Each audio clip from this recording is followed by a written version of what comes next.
whispers beneath the bone.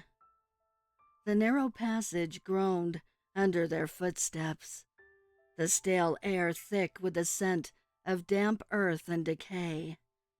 Elena's flashlight barely pierced the oppressive darkness of the cavern, revealing only jagged walls slick with moisture. The deeper they ventured, the colder it grew, an unnatural chill that crawled beneath her skin. "We shouldn't be here," muttered Mark, his voice trembling as he glanced behind. "This place feels wrong." But Elena pressed on. They had heard rumors of a hidden cavern beneath the old mining tunnels, a place abandoned for centuries. What they didn't expect was to find the scattered bones first. Dozens of them, bleached white, scattered and strewn across the rocky floor. At the center, a massive pile like a grotesque altar. Suddenly, a faint rattling sound echoed through the cavern. Elena froze. From the bone pile, a single hand twitched, then another. The skeletons, some nearly whole, began to stir, their empty eye sockets glowing faintly with a ghostly pale light. Mark screamed as one rose fully, its jaw creaking as it emitted a hollow, rattling breath. The skeleton's ribs expanded and contracted, as if it drew air into lungs long dead. It moved with terrifying purpose, joints grinding as it stepped forward. Elena stumbled backward, heart pounding. "They're alive," she whispered, unable to tear her eyes away from the nightmare unfolding. The skeletons advanced, their movements jerky but deliberate, as if some dark force animated their bones with dreadful life. A cold wind swept through the cavern, carrying faint whispers, hushed voices, speaking in a language older than time itself. Who are you?" Elena demanded, voice shaking. One skeleton stopped, tilting its skull towards her, its glowing eyes boring into her soul. Then it spoke, voice like dry leaves rustling. "Bound to this place, guardians of the forgotten." The others circled them, rattling bones in a silent chant. Elena realized with horror these were not mindless monsters, but cursed sentinels, trapped between death and life for an ancient crime. Mark dropped his pack, scrambling toward the tunnel entrance. "Run!" Elena turned to flee, but cold fingers gripped her ankle. The skeletons tightened their circle, their grip bone-hard, despite their fragile appearance. Her flashlight flickered and died, plunging her into utter darkness. The last thing she heard was the whispering chorus, rising into a dreadful crescendo. "We wait beneath and never rest." The Cave Howler. They warned us not to go near the Black Hollow caves. "Something lives in there," the old man at the bait shop told us. "Not bear, not mountain lion. It howls like a wolf, but walks like a man." We laughed. We were city kids. We'd seen worse on TV. By dusk, We reached the mouth of the cave, jagged rock wide enough to swallow a truck. The air was wrong, still, heavy, like it hadn't moved in years. We flicked on our flashlights and went in, choking, shoving, the bravado of the stupid. About 50 feet in, the world changed. No sound. Not even our footsteps echoed. Just silence and a strange, wet smell, like blood and soil. "Turn back?" Sarah whispered. "No way," I said. "We came this far." That's when we heard it. A howl. Not from deep inside, but just behind us. We spun around. Nothing. The beam of my flashlight flickered. Something clicked against the stone, like claws. "Hello?" Jake called out. Another howl. Closer. It didn't echo. It vibrated, like it lived in the bones of the cave. My skin went cold. The air turned thick and metallic. We ran deeper. I know, stupid, but there was something in the dark behind us, chasing fast. Jake's scream cut through the silence. A wet, ripping sound. Then nothing. We didn't stop. Sarah slipped, cracked her head on the rock. I tried to drag her, but then it came. It stepped from the shadows, like it had always belonged there. 8 feet tall, hunched, fur like wet moss. Long arms, longer claws. Its eyes, white. No pupils, no soul. Its mouth was too wide, rows of yellow teeth that twitched like fingers. It sniffed the air, cocked its head, and grinned. I backed away, but my light caught something. Carvings in the wall. Old, scratched in blood. Symbols, bones, prayers maybe. This wasn't just a cave. It was a tomb. Or worse, a nest. The creature stepped over Sarah like she was nothing. It didn't rush. It knew it had me. I turned and ran, slamming into walls, cutting myself on sharp rock. I didn't scream. I didn't dare. I just ran until I saw the light from the cave mouth. I burst out into the light, gasping, crying, covered in blood. I didn't stop until I reached the car. The town didn't believe me. The cops found nothing.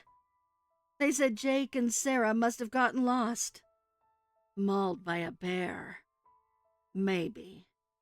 Case closed. But I hear it still. Every night at 3:17 a.m. That same howl. Not from the cave. From the woods behind my house. And now I know what the old man meant. It doesn't just live in the cave. It comes back with you. Lurkers in the Dark. The explorers called it Black Hollow, a cavern so deep and dark it swallowed their headlamps whole. Legends whispered of strange creatures prowling the tunnels, but curiosity was a dangerous lure. Mason led the team, heart pounding with the thrill of discovery. They pushed through narrow passages, the air growing colder, heavier. Then came the silence, a thick, suffocating quiet, broken only by their own breath. Mason's light flickered, shadows twisting into forms that didn't belong. Eyes, glowing off-white, pale and chilling, watching from the dark. From the shadows, sleek black shapes slinked forward, muscles rippling beneath fur as dark as the void itself, panther-like but far larger. Their movements were a silent promise of death. The creatures circled, their low growls vibrating in the damp air. "Stay calm," Mason whispered, gripping his flashlight like a weapon. But the cave seemed alive, breathing alongside them. One creature lunged with supernatural speed, its claws scraping stone. The team scattered, screams swallowed by the cavern's vastness. Mason ran, the heavy scent of wet fur and decay chasing him deeper into the labyrinth. He stumbled upon a massive chamber, walls etched with ancient symbols, warnings from those who'd never escaped. The creatures emerged, eyes glowing pale and empty, hunger palpable. Trapped. Mason's flashlight died, plunging him into darkness thick enough to drown in. The creatures closed in, their cold breath on his neck, whispers curling like smoke. Then a whisper, not from the beast, but the cavern itself. A promise etched in the stones. The hollow takes what it hungers for.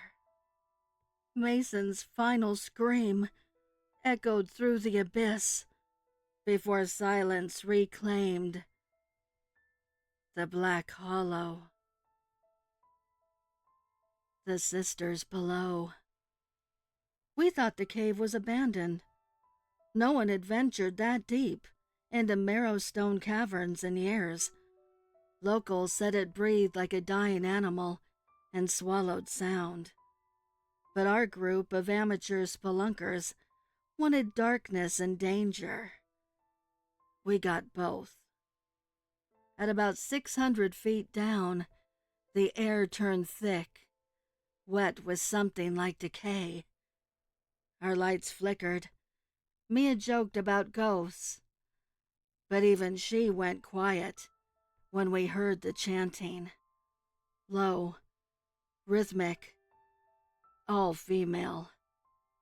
We turned a bend and saw them, women in black robes, motionless in a circle, hoods hiding their faces. A stone altar stood in the center, slick with something fresh. They didn't look at us. They didn't even seem to notice the lights dancing across their robes. "This is a ritual site," Greg whispered, snapping photos. "Don't!" Mia hissed, but it was too late. One of the women turned. Her face was pale, lips blackened, eyes like pits bored into flesh. Not hollow, just wrong. Wet and glossy, with no light inside. "You're not supposed to be here," she said. Her voice didn't echo. The cavern swallowed it. The circle broke. The women moved in unison, smooth, unnatural, like puppets drawn on invisible strings. Greg backed up. "We didn't mean to—" "You meant to descend," said another, stepping forward. Her face bore the same inhuman smoothness, her hands clasped in prayer. "And now you will not ascend." Mia screamed and ran. They didn't chase her. They just kept walking towards us. One touched Greg's arm. He froze instantly, eyes wide, mouth open. His skin began to sag, like wax under flame, draining down his body, as if gravity had changed direction. I ran. The tunnel's twisted. I don't remember the way out, only that I heard Mia scream once more. Then silence. I emerged hours later, soaked in something not entirely water, clothes clinging to my skin like they knew something I didn't. No one believes me, but the photos Greg took, uploaded automatically. They're on his cloud. I've seen them. In one, the women are staring at the camera, robes billowing in still air, their mouths open wide in a silent hymn. The altar is empty now, waiting. They're still down there, chanting, calling. And I feel it sometimes, deep in my skull, like pressure from something ancient and female, dragging me back, calling me sister. The crawlers. They entered the cavern at dusk. A group of spelunkers, 3 men and 2 women, laughing nervously as their headlamps flickered to life, casting narrow cones of light into the yawning black. No cell service, no rescue, just the cold earth swallowing them whole. The last sunlight vanished behind the slick stone. It started with a smell. Rot. Wet, old, crawling rot. Jenna gagged and shined her beam toward a narrow offshoot. The walls were clawed, not eroded, scratched. Something had gouged the rock, and recently. A soft sound echoed from the tunnel. A scrape, then a shuffle, then nothing. Bats, Greg muttered, though his voice lacked conviction. They pressed on. The floor sloped downward, and the air grew colder. Cracks ran like veins across the cavern walls, leaking black moisture that clung to their boots. Then they found the first body, or what was left of it. Half covered in slime and stone dust, the corpse looked wrong.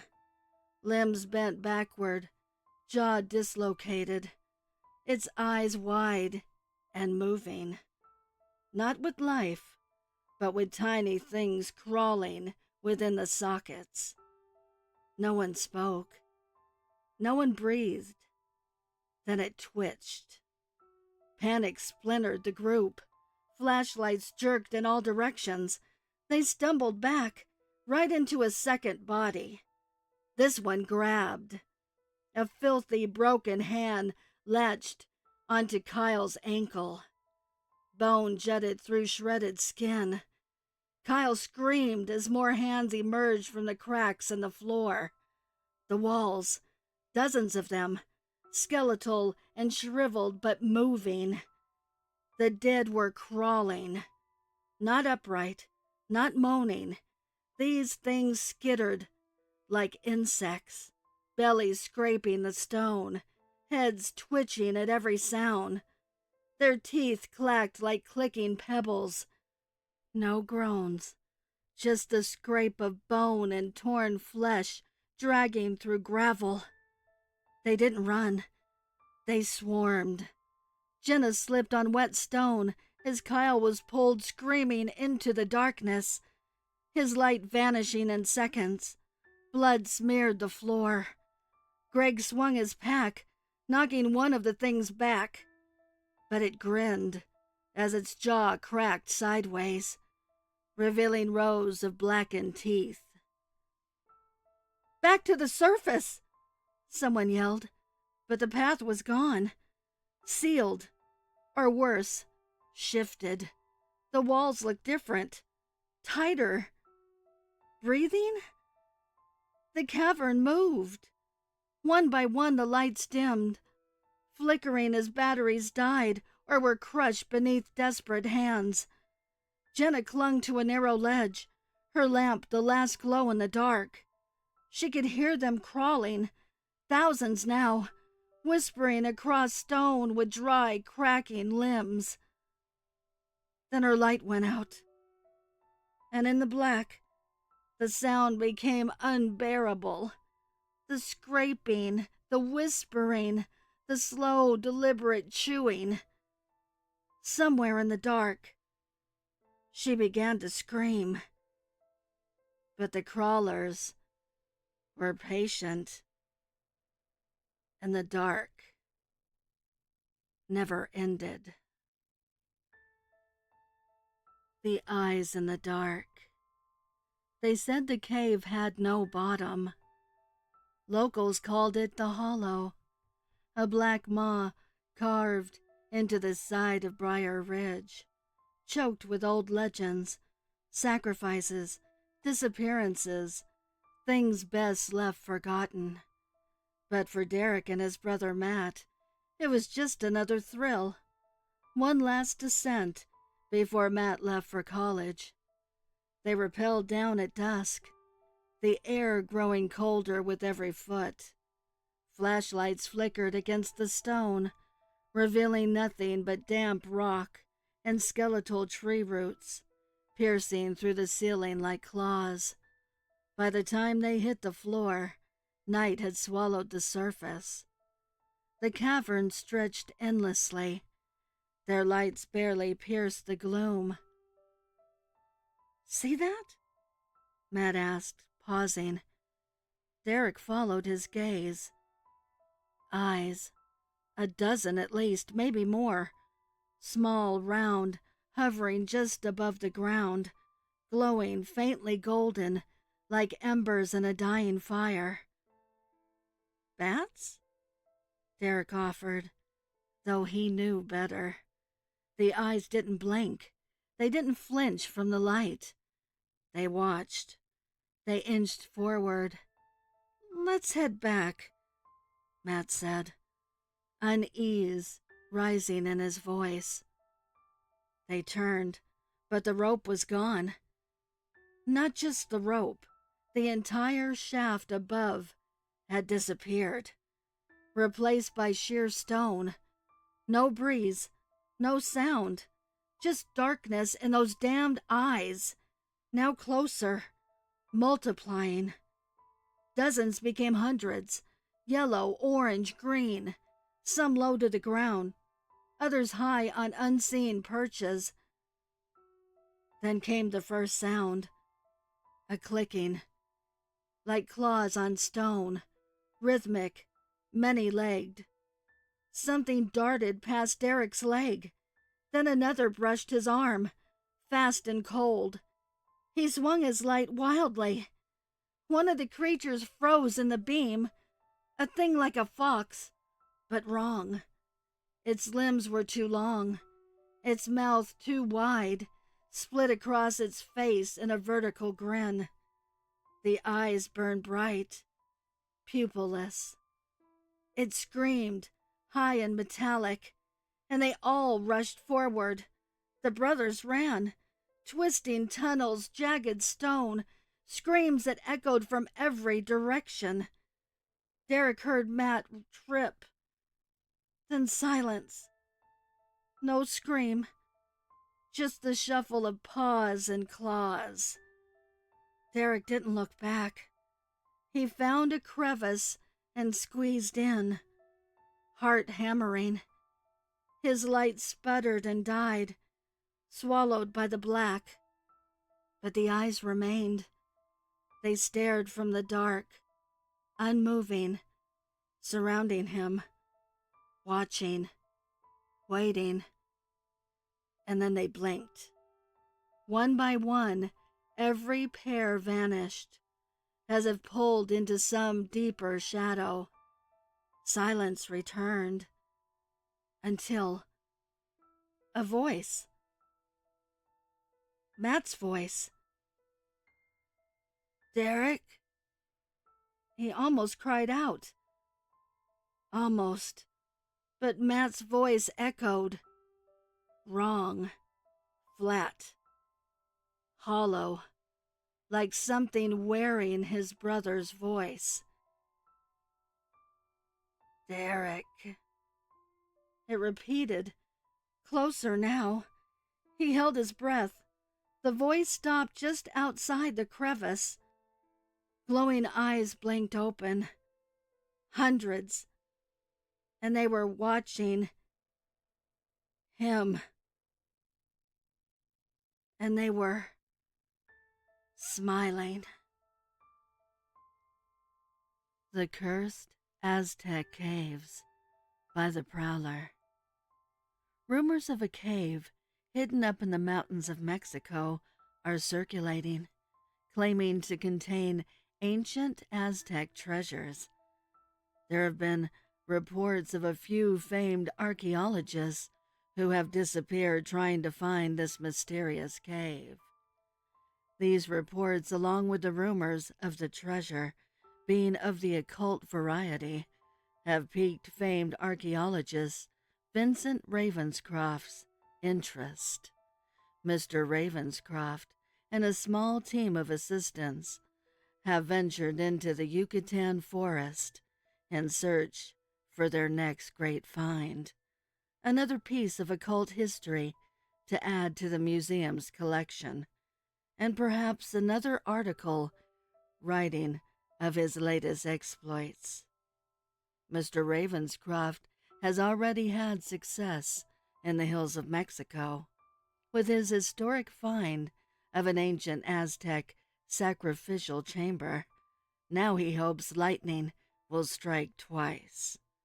The cave has been dubbed by some as the Cave of Wonders because of the cursed Aztec gold it's said to hold.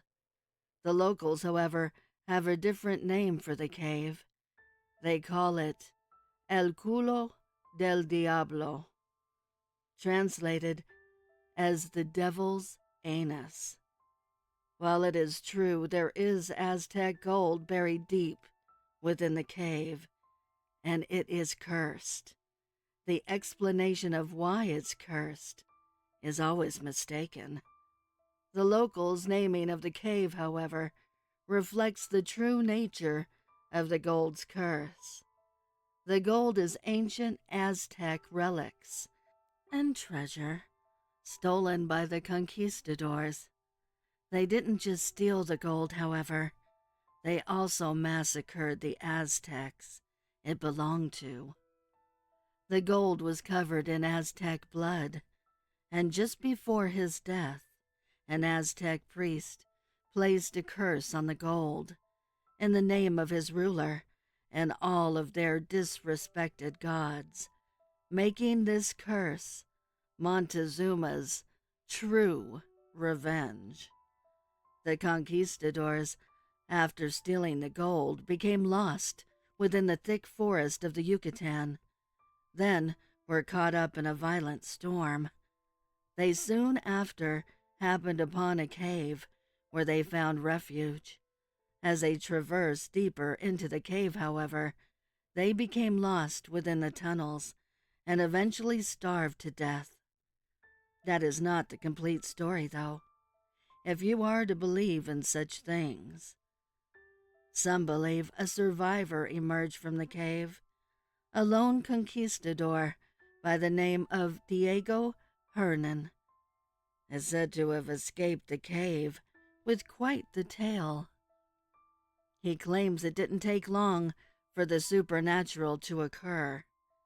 The cave was of course dark, so they lit a few torches, and as they entered the first tunnel, they began to hear whispers. The whispers were ominous, and a horrific smell emanated the air as each whisper was uttered.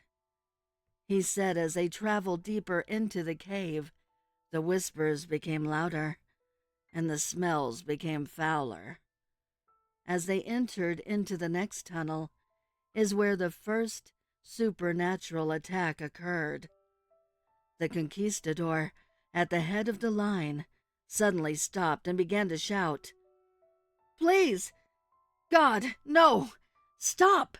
Stop! I beg of you!" Then he bent over, holding his stomach in pain, and screamed, "Oh, God!" Followed by a sudden and loud discharge from his anus. The sound echoed through the tunnels of the cave, deafening the conquistadors. The man right behind the conquistador, in pain, began to scream, claiming he saw a bulge poking through his pants, like something was trying to escape his comrade's anus. The conquistador in pain agreed, screaming. It felt like something was ripping its way out of his hole. Then he collapsed, dead, completely soiled in his own excrement. Then the whispers grew louder. The men became frightened and began to pray. Diego, the lone survivor, who was positioned at the back of the line, placed his torch above his head and scanned the walls of the cave. He saw multiple holes scattered across the rocky walls, and the holes surrounded by mounds that looked like ass cheeks, and the whispers were coming from the holes. It looked like the asses of these poor souls were encased within the walls of the cave, souls of the damned, entombed within the cave to suffer for eternity. The sounds coming from the holes were painful, and a brown and red liquid poured out of each one. Diego began to pray and held his golden cross in his hand. As he did this, he claims the cheeks encased within the walls began to shake. Then the holes began to expand, and musical notes began to play, like a line of trumpeters ushering in royalty. All of a sudden, the sour notes stopped, and Diego looked in horror as his fellow conquistadors fell over and began to scream in pain, clutching their stomachs.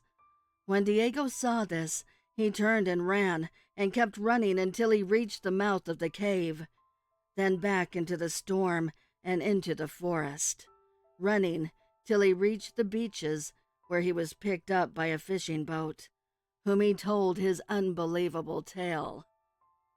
The cursed gold of Montezuma and the cave, said to be under the protection of Aztec, the god of the foreboding anus, was right up Professor Ravenscroft's alley, and he was determined to find it. He and his team, led by 2 local guides, reached the cave of the Devil's Anus by midday afternoon, unscathed from the journey so far, and ready for whatever was to come. They rested for a moment, then collected their equipment. They lit their torches and entered the cave. Within minutes, they reached the tunnels of the Whispering Anus, and to Professor Ravenscroft's surprise, he and his team were met with ominous whispers. The professor was not shaken. He has dealt with demonic occult forces before. Stoolzebub, the demon lord of shit and all unholy excrement, and the demon pharaoh, Rameshits, were no match for his determined resolve, so he damn sure wasn't going to let the Aztec god, Azteclacan, stop him. When the music of sour notes began to play, he kept going. When the gases and human porridge of excrement began flowing from the anal wall mounts, he kept going. When his team started dropping one by one from the chocolate demons that sprung from their backsides, he kept going. Protected by a talisman blessed by an old Catholic monk 100 years prior, he reached the altar where the gold was placed. Professor Ravenscroft was attacked by every condemned, tortured hole in that cave. A river of chocolate delight surrounded him and the altar. When the cavern began to rumble and shake, and Aztec himself rose from the river of chocolate funk, Professor Ravenscroft did not tremble. He spoke an incantation and raised his holy talisman and battled the Aztec god of rectal decay. Though the smells were noxious and he was on the verge of passing out, he fought through it, grabbed the cursed gold, and raised his talisman again. After a few holy words were said, the chocolate sea parted, and he quickly made his way out of the tunnels of the whispering anus and out of the cave. Once again, the demonic forces tried to stop the great Professor Ravenscroft, and once again, they failed. What tales and adventures face him in the future? No one can know for certain. Find out what the legendary explorer finds next. The Bone Cathedral. They found the entrance by accident. Two spelunkers mapping an uncharted stretch of limestone caves deep in the Mojave. At the bottom of a narrow shaft, behind a sheet of calcite, was a hollow space that hadn't seen light in centuries. The first thing they noticed was the smell. Dry but sour, like something long dead still clung to its walls. The second thing was the sound. Whispers, soft and scraping, like wind against a tombstone, though there was no wind that deep underground. They broke through the wall. Their light swept across a chamber far larger than expected. The beam flickered on shapes, pale shapes, rows, stacks, skulls, thousands. Some grinned from shelves cut into the rock. Others lay in piles, fused with centuries of sediment. Femurs formed archways, spines twisted into decorative patterns on the ceiling like grotesque vines. It was a cathedral made of the dead. At first, they thought it was a burial site, but there were no tools, no relics, and no two skulls looked the same. Some had unnatural deformities, elongated jaws, extra eye sockets, double rows of teeth. This wasn't a crypt. It was a collection. The deeper they went, the stranger it became. Bones humming underfoot, soft chanting, though neither spoke. They started seeing things, shadows that moved wrong, faces flickering just beyond the reach of their lights. And the bones began to change. One man, Carter, brushed against a wall and screamed. A rib cage had twisted around his arm like a trap, piercing his flesh. When his partner pried it loose, the bones pulsed, warm and wet. They were alive. They should have left then, but something compelled them. Not curiosity, not greed, something older, hungrier. They found the altar at the center of the chamber. It wasn't made of stone. A massive throne of skulls, fused together in a spiraling tower of bone. Some of the skulls were still weeping. One at the top had eyes. They blinked. And then everything screamed. Not with sound, but pressure. In their skulls, in their blood, history poured into them of an ancient thing buried below the earth, fed offerings by forgotten hands, an entity that worshipped silence, but demanded screams. A god of bone. Carter dropped. His body convulsed, cracking, reshaping, his bones twisted, flesh falling off like mud. The other man ran, howling through the tunnels, his flashlight flickering wildly as the cave seemed to close behind him. He emerged days later, drenched in blood, muttering nonsense, hands shredded. They never found Carter. They never found the entrance again. But the survivor, he still hears the whispers in walls, in dreams. He draws them, skulls with too many teeth, spines shaped like crosses, the altar that watches. And sometimes, when he's alone, he smells the cavern, dry, sour, like something still waiting. What waits below? The cave wasn't on any map.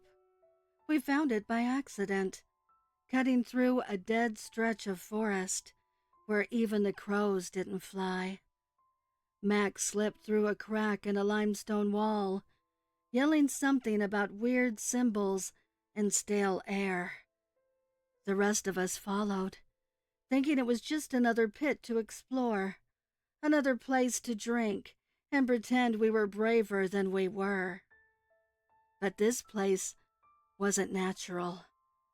The walls were smooth, not from water or time, but as if carved deliberately, impossibly clean. Black marks curled across the surface, twisted shapes like bone spines or stitched mouths. The air smelled like rust and rot. Then we heard the breathing. Not ours. Heavier. Wet. Max screamed first. We turned and saw a shape dragging him back into the dark, fast and silent. His flashlight spun on the floor, its beam catching something that once resembled a human face. Twisted, hairless, its skin paper thin and sagging like wax, too close to a flame. We ran, but the cave went deeper, winding like a throat swallowing us whole.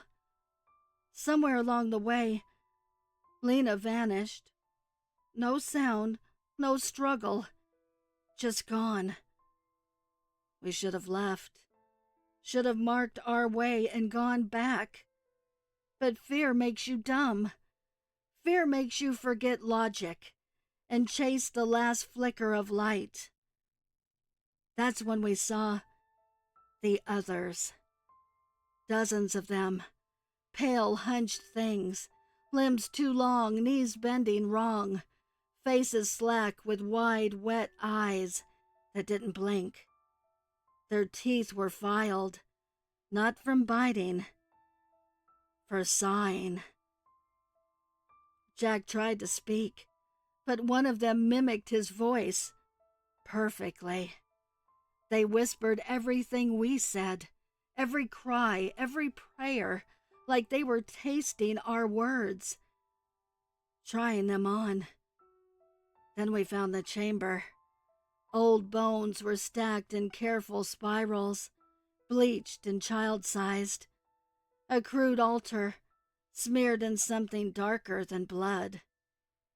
And behind it, an opening, a tunnel that breathed. We heard it before we saw it, the heaving, ragged inhale of something alive, something massive. They didn't attack us. They just watched, nudging us forward with slow, twitching hands, herding us toward the tunnel like cattle, as if we belonged. And then I noticed their arms, scars, hundreds of them, not from injury, from surgeries. Some had extra fingers stitched on, One had an eye sewn into its palm. Another had a second mouth where a belly button should be, whispering nonsense in Lena's voice. We were in something's laboratory, or worse, its womb. Jack ran. They didn't chase him. They just turned to me and smiled. Then the tunnel opened wider. I don't remember what came out, just the feeling, cold, ancient, hungry. I woke outside, alone, covered in mud and dried blood. No sign of the others. No entrance to the cave. Just a faint whisper behind the wind, repeating my name. In Lena's voice. In Max's voice. In my voice.